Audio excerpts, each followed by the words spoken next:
A gamble is essentially throwing all caution into the wind to get the outcome you desire. Kenji Hakari, upon his introduction into the story, was a man who stood by this definition wholeheartedly. He led a fight club with Jujutsu sorcerers, and the spectators were of course non-sorcerers. This was completely against the rules, but Hakari took a gamble of being targeted by the higher-ups and was making money. Well, in today's video, let's take a deeper look into Hakari's most recent gamble and why you should bet on him. What's up guys, Russ's Gambler here, and chat, I am finally back. After 2 weeks of fighting against Shueisha and YouTube, I finally got my claims through, and 2 weeks after that, well, I'm here. And what better way for the Russ's Gambler to come back than with the Hakari video. I'm gonna go crazy with the uploads, so I'm going to need you to do me a favor. You go ahead and subscribe, and I'll keep pouring out lovable content. It's a win-win for both of us.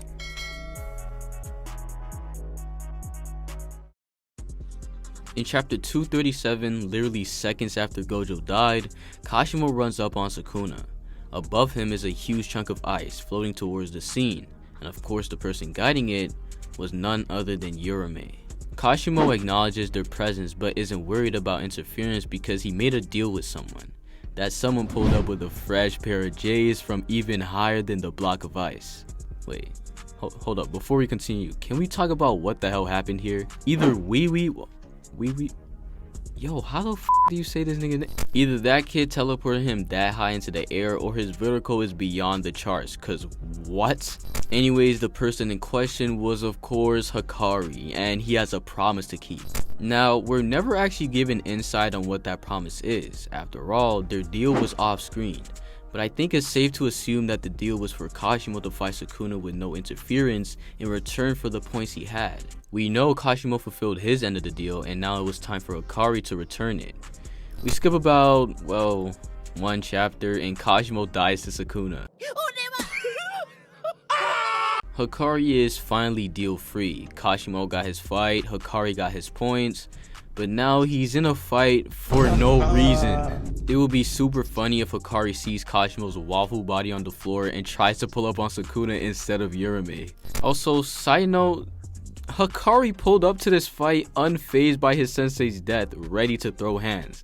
Meanwhile, Yuji and Yuta, Yuji and Yuta knew Gojo for less time, but they're shaking in their boots. That's what I call standing on business. No time for emotions around here. But on a real note, what do we have to say for Hakari's future? Will this be his final gamble, or will the gambler win big? Well, here are my thoughts. I predict that this will be a very long fight. However, I think the Russ's Gambler will end up winning big. I say this because of Hakari's portrayal and how their matchup works. But after discussing both these factors, I'll give scenarios in which I think this fight will end. First off, Hakari is definitely a character meant to stay in the story alive and kicking. Before his late ass introduction, we were led to believe that he was this very strong guy who was just a complete dickhead. In fact, he opposed the higher ups directly, beat someone up, and got suspended.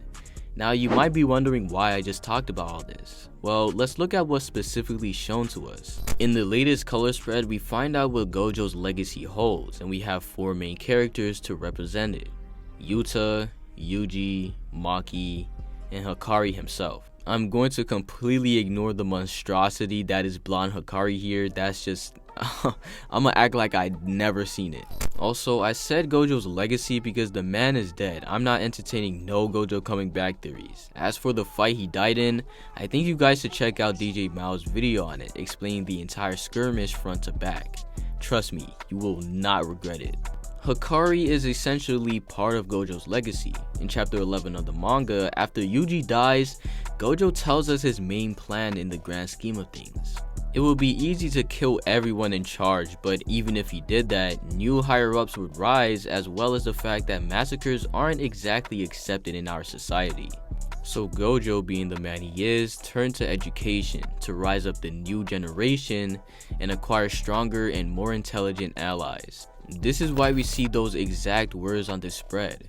These 4 characters are the pinnacle of what he wants. But back then, he gives 3 examples of what exactly he's talking about.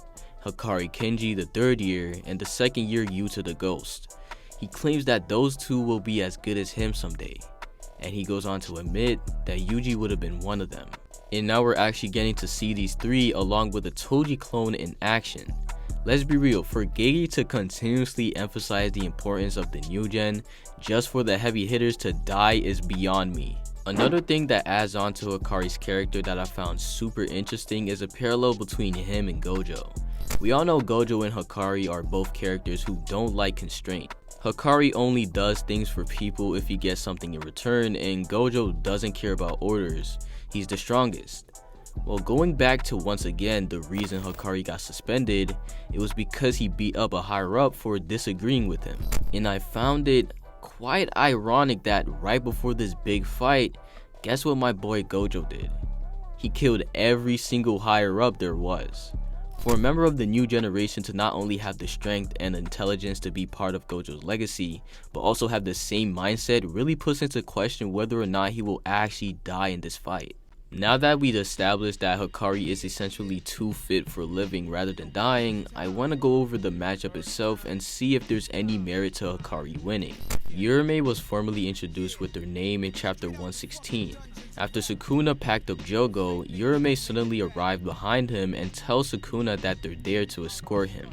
Sukuna, right after realizing it was Uraume, was cut off by sensing the presence of Makuraga and dashes over there. However, before that, he tells Uraume not to neglect the preparations for what we later found out was the bat.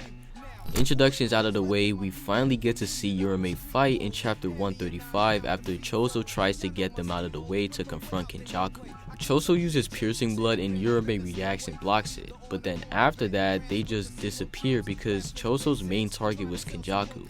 But then after all the other students pull up to attack Kenjaku, Uraume appears again while they're all occupied and uses Frost Calm. I'm gonna need y'all to keep that in mind for me because that's very important for our matchup. The potency of the ice was so great that Panda claims if they move they'll be ripped apart. Then in the next page, Uraume uses reverse curse technique to heal the stab wound they got from piercing blood.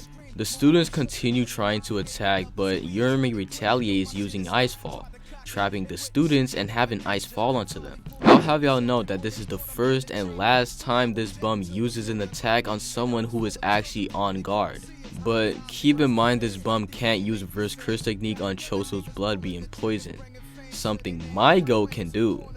Next time we see Uraume do remotely anything is popping up during Sukuna's 1v2 with Maki and Yuji using their maximum output Dead Calm. Now Yuji wasn't the main focus of this attack, it was Maki, but Yuji got out with brute force. You might see what I'm getting at here, but keep that in mind. Finally, Uraume's big fight, Uraume versus Gojo. From all this, we find out that Uraume is definitely a tough cookie, but what will they do when Jackpot Hakari brute forces his way through every single thing they throw at him? I mean, we already just saw Hakari literally hit a jackpot against them as we see the barrier break and Hakari smiling, so Hakari on a roll might be in play.